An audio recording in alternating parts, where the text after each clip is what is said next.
Thank you for taking time out of your day to join us for the first webinar in our 4-part series leading up to Construction Suicide Prevention Week. My name is Isabel Whaler, and I'm the project manager for this initiative. What started as a regional initiative in Kansas City in 2019 has grown to a nationwide effort to bring awareness to the epidemic of suicide in the construction industry with the goal of saving lives. In 2022, more than 400 organizations reaching nearly 250,000 workers participated in Construction Suicide Prevention Week, and we are well on our way to exceeding those numbers this year. If you have not already, please be sure to register your company's participation in our website to receive your OSHA recognized certificate at www.constructionsuicideprevention.com. With approximately 7.5 million people employed in the construction in the US and far more worldwide, we still have more people who need access to the tools that could save a life and reverse the trend that has placed construction as an industry with one of the highest rates of death by suicide. The Construction Suicide Prevention Week initiative provides free resources to people in and around the construction industry to help them start conversations, hold stand-down events, and share information with colleagues who may be struggling. Our goal is to put more tools in the hands of the people who build our communities, and this webinar is one of those resources we're proud to be able to provide. We want today to be interactive, so please feel free to submit questions through the chat or Q&A. Now, let's get to today's program. Our presenter today is Mandy McIntyre, who is the owner of Level Up Consultants in Cleveland, Ohio. Before starting her business, she was vice president for a roofing contractor in Cleveland, where she worked for nearly 10 years in the industry. She serves on the National Women in Roofing's DEI Committee and is chair for the Cleveland Council. She has been around construction most of her life as her family owned and operated a small general contracting business. As a change agent for mental health, she serves on the Construction Suicide Prevention Week Planning Committee, collaborating with OSHA and other supporters in the construction industry to promote mental health awareness. Mandy is a registered mental health first aid instructor through the National Council for Mental Wellbeing and a yoga and meditation teacher through the Yoga Alliance. She has completed Cornell University's DEI certificate program and Harvard University's Leadership Principles program, respectively. Please welcome Mandy. I had to unmute myself. Thank you so much, Isabel, and thank you everyone for being here today. This is such an important topic that just needs to be talked about more. So thank you for being here. All right, so welcome. 3 ways to support mental health in the construction industry. That was a great introduction, Isabel. Thank you so much. But just a little bit more about me. I have the best job in the world. I am so proud of my company and my business and just being able to go all over the country, talk about mental health, train people, break the stigma, get the education resources out there. So I am just so grateful to be here in front of you all today because I truly love what I'm doing. And I've seen so many issues throughout my career in construction that I just felt compelled to start doing something about it. And here I am with my own business. So with that, what to expect today? All right, we're going to review the impact of mental health in construction. We're going to show how mental health initiatives increase your safety, reduces its risk mitigation, increases profitability and employee engagement. And our 3 ways to support mental health awareness in the industry is awareness itself, understanding the statistics and the facts, communicating to break the stigma, and then education and resources to really have tools to utilize to create change in our industry. What not to expect. We're not going to get all the answers in one session. In absence of technical difficulties, because you just never know. But you will not feel like you wasted your time. Everyone's going to get some great little nuggets of information from this webinar today. So our goal is to raise awareness around mental health, reduce the stigma, and ultimately save lives. Because one of my taglines is, it takes more than a hard hat to keep a head safe. And in the construction industry, safety is, paramount. We all talk about safety. We have safety directors, we have toolbox talks, we have all these, PPEs, all these safety protocols. And the one thing that's missing is safety protocols around mental health. And one way that we can combat that is just being aware of the issues and the problems and the why, okay, what's causing this. So first, just a quick review, what is mental health, right? So mental health, it includes our emotional, emotional, psychological, and social well-being. It can impact your physical health as well. It affects how we think, act, feel, and most importantly, it affects how we handle and manage stress. And this is where the stigma with mental health really comes into play, because stress is so personal and it's so subjective and it's so relative to each individual. What's stressful to me, what may trigger me, may not trigger somebody else. So if somebody sees me in a state of distress that triggers a depression or anxiety, other people may not understand it because that's not stressful to them. So this is where getting into mental health awareness is so important. And with mental health, there's an umbrella term that's used with mental health challenges. And you'll hear mental health challenge often, and that can include so many different things. So it can include early signs and symptoms, worsening signs and symptoms, a crisis, or a diagnosis. So when someone experiencing a mental health challenge, that means that what they're going through is affecting their daily lives. It's interfering with how they do their job, how they have relationships, how they're just able to manage their everyday lives. And so you have to think from a construction standpoint, if someone is experiencing a mental health challenge, how much more unsafe that work environment becomes. Because if someone's head isn't in the game and we're putting them in dangerous situations, they are more likely to have an accident, to make a mistake. So recognizing mental health and the effects that a mental health challenge can have on a person is so important. Mental health awareness, all right? This is how we just bring this to light. So mental health awareness is the ongoing effort to reduce the stigma around mental illness or mental health challenge by sharing our experiences, by promoting mental health, by promoting wellness. 1 in 5 Americans will have a diagnosable mental health condition in any given year, okay?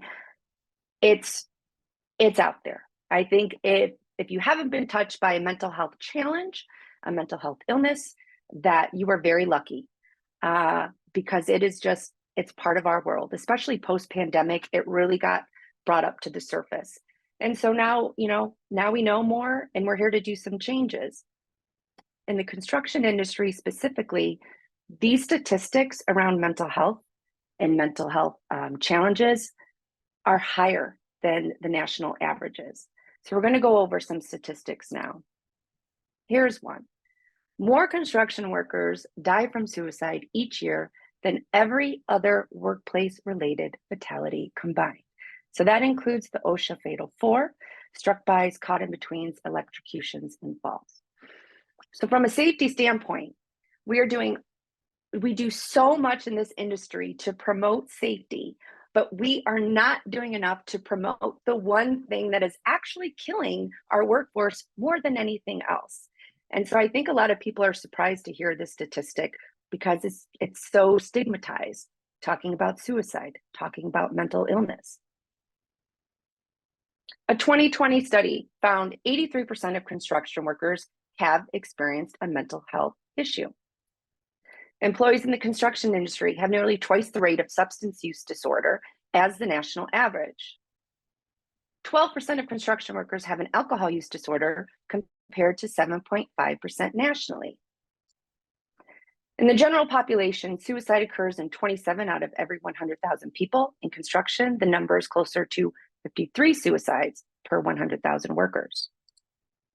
And construction workers are 7 times more likely to die from an opioid overdose and have the highest proportion of heroin-related overdose deaths. Now, I think if you've been in construction, these statistics are alarming, but at the same time, if you've been in this industry, you've seen this firsthand. Seen someone struggle with substance use disorder. You've seen someone struggle with alcoholism. You've seen someone struggle with mental health issues. We may know somebody that has died by suicide or died from an overdose. So these, I feel like we're aware of it. It just hasn't been thrown into our face yet, like these statistics are doing. So we have to know what the problem is in order to fix it.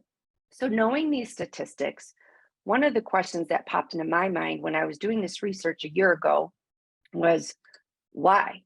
Why does construction have one of the highest suicide rates? Why does construction have higher alcohol use rates, substance use rates, overdose rates, all of it? Well, here's what I've come up with. So the first slide on this, and there's two slides. This is a slide on the contributing risk factors of the workforce. And then we're going to talk about the contributing risk factors of the culture of construction.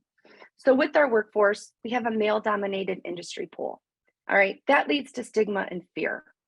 There is this bravado in our industry where, and it's a male-dominated industry where men are feel as if they have to man up. They can't talk about their problems. That's seen as weak. That's seen as shameful. And that's just a stigma that we have to break. And we have to stop that tough guy mentality because it's killing our workforce. Top right, injury and pain management. Obviously, construction is a hard, labor-intensive job. You can have acute pain. You can have chronic pain. You can have injuries. And that leads to opioids. That leads to pain prescriptions, which can lead to addiction. Or they don't get a proper pain management treatment and they turn to street drugs, okay, or other toxic coping mechanisms. High pressure industry. If you're in construction, it's high pressure. There is stress. It is constantly changing. You're working with all different contractors. You're working with clients. You're working with just materials and suppliers. It's constantly changing. I feel like it's like you're kind of like a firefighter. You're just putting out fires all the time. Down at the bottom, transitory and seasonal workforce. Seasonal workforce, I'm in Cleveland, Ohio. I come from the roofing industry. In summer, overtime is there, money is good. They're living off of that budget. In the winter, hours drop. Money is not coming in as much as it used to. So that leads to stress, which can lead to bad coping mechanisms. And then transitory workforce, down at the bottom right, leads to separation from family and community. When we have crews that are gone for weeks, months at a time, or go to different states for seasons to do work or projects, they are losing that support system, their family, their friends, they're missing their kids' games, they're missing a lot. And it's very easy to fall into a bad pattern of coping to deal with that. Drugs, alcohol, stress just builds. The other part of this is just the construction industry as a whole. And you'll see in the middle, there's two that have stayed the same, the stigma and fear in the high pressure industry. So the stigma and fear in this slide is the stigma and fear of managers, leaders, other people in a middle management position or owner position, witnessing these mental health challenges and being too afraid to talk about it, not feeling confident enough, not feeling like they have the tools to really address these issues. And then same with high pressure industry, people that are not out in the field, that are in the offices, they're dealing with that same, fires every 2 seconds, there's some sort of change. And so then that leads to poor supervision and management. It leads to a lack of leadership support. It leads to mental health not being valued or prioritized. And the other thing it leads to is access to healthcare for people out in the field, where we're not thinking about the human element of the construction machine, okay? These are human beings out in dangerous situations, stressful situations, out in the elements. It could be really hot, it could be really cold, and we are pushing that machine as fast as we can to meet deadlines, to make customers happy, to stay on schedule, to stay on budget. And we're not allowing them the time to get help if they need it. And we're not promoting it enough. So all of this combined truly leads to an industry-wide mental health crisis, and the statistics prove it. So with that, the next question would be, how do we fix it? All right. So our 3 steps today, the first was awareness. We are all now aware of the statistics, of the risk factors. And now we're going to go into how can we fix it? So step number 2, all right, communication. Now, we need to make mental health a safety initiative for all businesses in the construction industry. Again, I will say it takes more than a hard hat to keep a head safe. We need to be proactive. What I see too often is a tragedy happens, and then a company decides to start doing something about mental health initiatives and taking mental health seriously. And what I am begging people to do is do not wait until a tragedy happens. Get ahead of the problem, because there is a problem there and it's only a matter of time before it hits home for your business. So by talking about it, it just helps break down that stigma. So here's some ways to talk. All right, normalize talking about mental health. The easiest way to do this is to start incorporating toolbox talks that are mental health focused. In Construction Suicide Prevention Week on the website, there are a lot of toolbox talks there for you to utilize. I recommend doing it once a month. I started doing this at the roofing contractor that I was with. And at first, there, I got a lot of people rolling their eyes and saying, Mandy, what are you doing? However, after a while, it started to become part of the culture.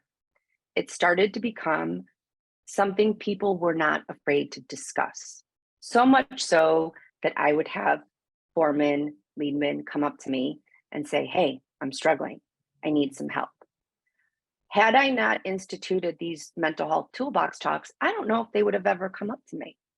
So this is an easy, simple way to just start talking about it. And there's a bunch of free toolbox talks on the website that you can download and start using now. Another way to communicate, to break the stigma, lunch and learns, all right? So here's a lunch and learn with a roofing company here in Cleveland, where we discussed opioids and how to prevent injuries, how to talk to your doctor if you do have an injury and you need pain management to help address the opioid addiction, and to help normalize talking about substance use disorder, because it is so shamed and stigmatized. But people in our industry, they have it. So we need to get ahead of that problem.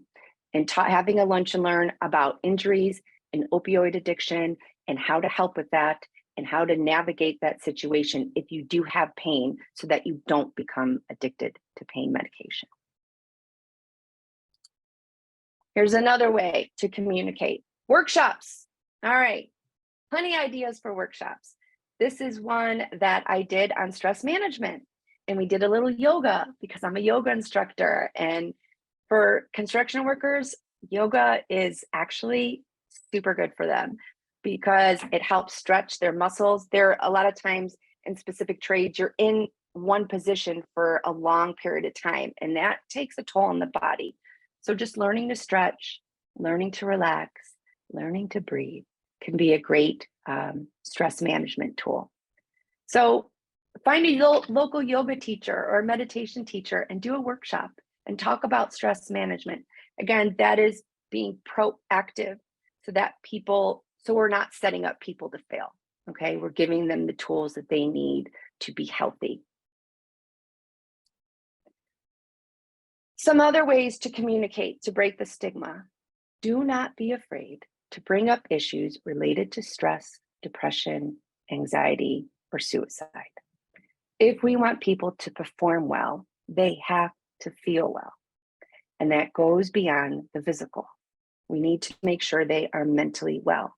So if you see something, say something. That's a mantra we hear in construction all the time. If you see a safety hazard, say something, put a tag on it.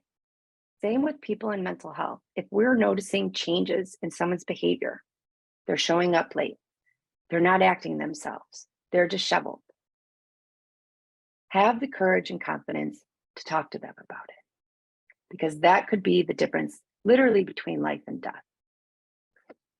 One thing I want to note with this is there is a huge myth out there with suicide. And if there's one thing you take away from this webinar, please let it be this. Asking a person about suicide will encourage the person to attempt suicide. That is a myth, okay? Everyone thinks that if I don't want to put that thought in their head, or if I bring up suicide or ask them if they're suicidal, then they're going to become suicidal. Simply not true. Here's the fact I would like you to remember. Asking a person directly about suicide will serve as a deterrent. Do not be afraid to ask the question, are you thinking of suicide? Are you thinking of killing yourself? The most uncomfortable, awkward, brutal conversation you can have with somebody, and I've had to have it with somebody, but that person is alive today because I had the courage and confidence to address my observations and make sure this person was getting the help that they needed. So I'll go back right here. The biggest myth with suicide, okay? Asking a person about suicide will encourage that person to attempt. False, okay? Big X. I should have put a big giant X over this slide. If you ask somebody if they're feeling suicidal, that will help that person. It will serve as a deterrent. All right, some more ways to communicate to break the stigma. Avoid stigmatizing language. What is stigmatizing language? All right, so it's language that gives negative connotations, stereotypes, judgment, and that leads to somebody's self-esteem. It leads to like an isolation. Someone who's going something such as substance use disorder is already going through a lot. There's shame there, there's guilt. And when people start labeling and saying words such as junkie, addict, druggie, they're psycho, they're manic, that just makes that person go deeper into that hole that they're already in. So when you hear people reference these words, just be like, come on, that's not a word we use in this company. That's not part of our company culture, because it's not serving to help keep people safe and mentally well. All right, now for business owners out there and leaders out there watching this call, there is a big return on investment when you do mental health safety initiatives, when you make mental health truly a safety priority. So one is risk management. It reduces the risk of physical injury. It reduces the risk of death. It improves job performance. And it saves lives. Kind of a no-brainer to me. Profitability. Every $1 spent in promoting mental health has a $3 to $5 return. And here's these figures here that are quite alarming. 23 billion spent annually on productivity loss, just to depression. And the forecasted prediction is 16 trillion in lost output by the year 2030 due to mental illness. Now is the time to, there's a problem. It's forecasted to be even more of a bigger problem, so we have to get ahead of this. And then recruitment and retention. Younger millennials and Gen Z, they want companies that support mental health. Some statistics here from SHRM, 76% of people believe companies should be doing more to support the mental health of their workforce. And 85% of people say their mental health issues at work, the stress from work, affects their home life and vice versa. So it kind of becomes this vicious cycle. You have a bad day at work, you go home, then you have poor relationships because you're in a bad mood. Then you take that back to work, and it keeps going round and round. So this is why the workshops, the lunch and learns, those types of things to promote stress management, to promote mental health as a safety initiative. Now, our third point here, Education and resources. There is so much out there, so much out there. And it's underutilized, truly.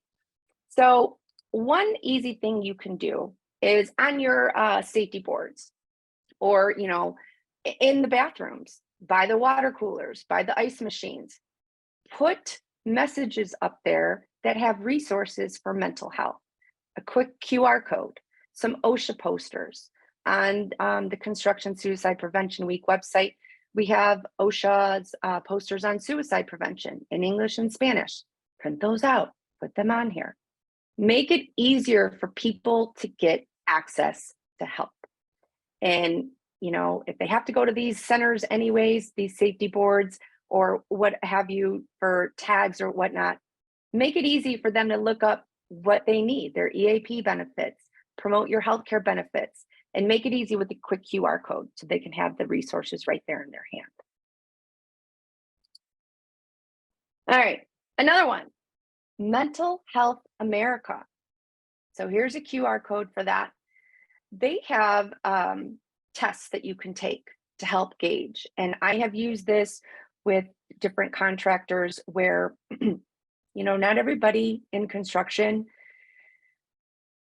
feels comfortable talking about this or feels comfortable asking for help. So this is an easy way where they can kind of gauge where their feelings are in comparison to an actual diagnosis.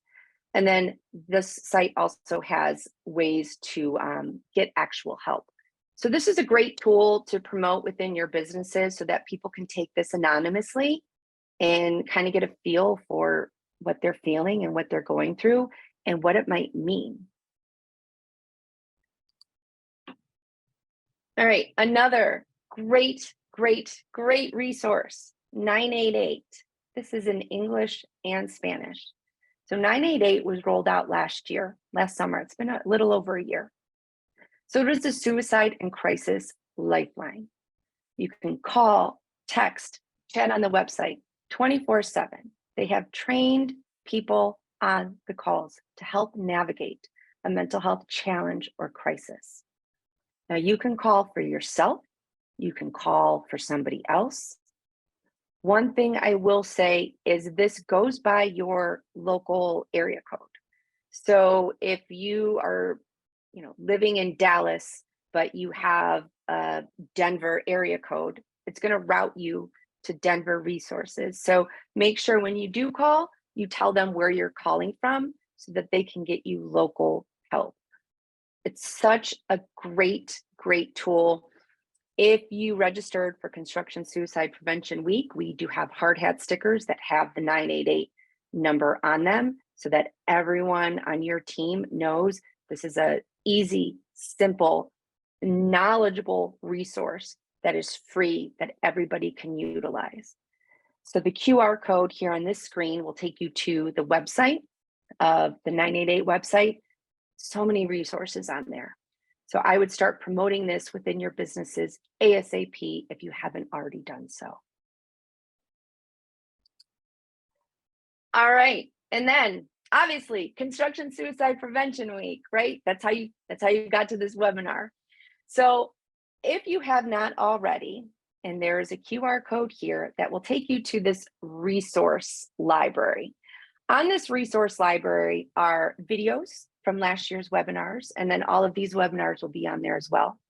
Toolbox talks that are now in English and Spanish for your teams. And then other helpful links. There's so much information that has been put together on this website. And I'm really proud of what the team has done. It's just a great site for resources. If you haven't registered your business, please go ahead and register. And I'm so excited about this week because, mental health is it's a heavy topic, but it doesn't have to be so dark. And so what I'm trying to do is make light of this situation and shine a light on this situation to be like, hey, we can do this. We can turn this around. It just takes some talking. It just takes some resources. It just takes some awareness. And so that's what we're doing with this Construction Suicide Prevention Week. All right, as far as education, Vital Cog Suicide Prevention. This is an accredited program through the Helen and Arthur E. Johnson Depression Center at the University of Colorado. And what it does is it gives you the tools to discuss suicide specifically, how to look for signs and symptoms, how to talk to somebody, and how to promote help. This QR code leads to my website. I am a Vital Cog Suicide Prevention instructor. It is something I offer to the industry. And if that is something you are interested in providing for your business, please feel free to reach out. We can do those virtually or on site. The training is about 2 hours. It's really quick compared to what I'm going to show you momentarily. But it's meant for construction workers so that they can recognize the signs and gain the confidence to address and do something about those signs of suicide and mental health challenges. All right, then we come to mental health first aid for the construction industry. So I am a mental health first aid instructor. A big pillar of my business is mental health first aid certification. Now, what I offer is a program that helps people identify, understand, and respond to a mental health challenge or crisis within the construction industry, learning how to safely and confidently navigate these situations. The program is fully accredited through the National Council for Mental Well-Being. What it is, it's mental health first aid, just the general mental health first aid from the National Council for Mental Well-Being. And I have weaved in specific construction points throughout the training to really make it applicable to this industry. And I've had great success with it. I've taught it to leadership teams. I've taught it to field craft workers. I love teaching it because it's promoting such a positive message, but it's also giving people real tools to do something about these issues within their business and to get people the help that they need. So some things that you learn in mental health first aid for the construction industry is noticing the signs and symptoms. Because a lot of times we notice them, but we're too busy. We're busy in our lives, we're busy with our jobs, and we're not taking the time to really put into account, okay, there's a pattern here. And what does this mean? Then it helps us navigate conversations because these conversations are hard. They're tough. They're uncomfortable. They're awkward. They're confrontational, but they need to happen. That's the only way people are if people aren't getting help on their own and you are noticing signs and symptoms, we need to step up and say something. But we also at the same time need to promote that recovery is possible. And when someone goes through recovery, whether it's substance use disorder, whether it's a mental health challenge, we need to support our workers. It helps tackle mental health stigma in construction. It helps you understand and learn how to connect people to the proper resources. But the main thing is how to interact with someone in a crisis situation. Crisis meaning a suicide situation where someone is having suicidal thoughts. A crisis situation could be psychosis, a psychotic episode, which is so stigmatized, but it is out there. And so it's just so great because it gives you the confidence to address what you're probably already seeing and haven't had, the tools to really address it. What you get after the training, it's a 3-year certification from the National Council for Mental Well-Being, toolbox talks, industry recognition for progressive measures. I send out hard hat stickers. You get a card that has a QR code with a ton of resources, a private LinkedIn group. And it's just such a great way to get everyone on the same page as far as mental health. And everyone has the same tools, the same vocabulary, the same knowledge, so that we don't have these overdoses, so that we don't have suicides in our business.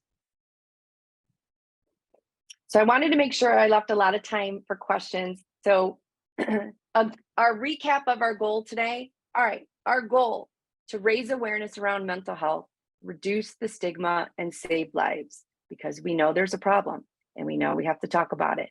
And it takes more than a hard hat to keep a head safe.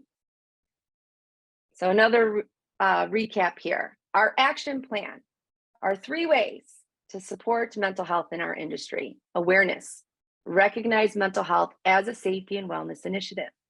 Communicate, reduce the stigma, have your toolbox talks, have your lunch and learns, do a workshop, all right? Get your leadership team on board.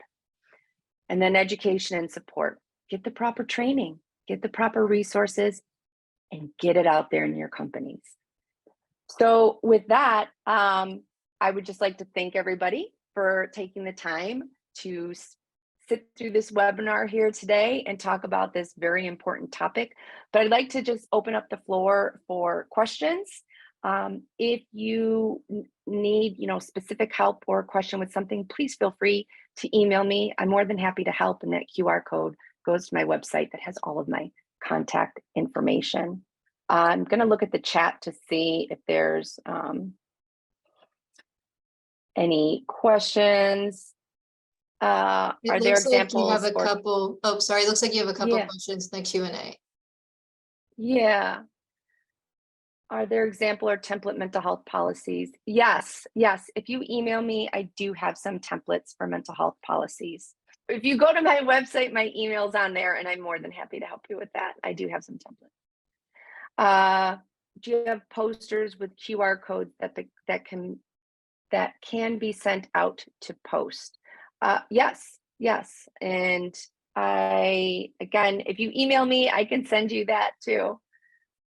Any other questions or comments?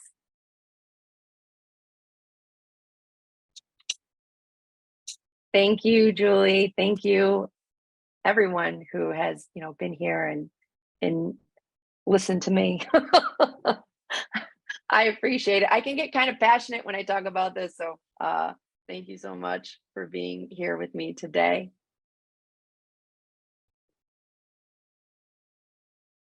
All right, well, if there aren't any other questions, I guess I can stop sharing my screen, and we can. Thank you, Jessica. Thank you, Chris. Thank you, everybody.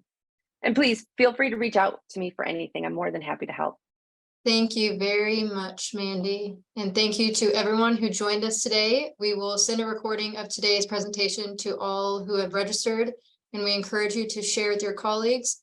We have a great lineup of additional webinars over the next several weeks, and we hope you'll join us for each of them. So visit www.constructionsuicideprevention.com for more resources to register for upcoming webinars and much more. I hope you all have a great day.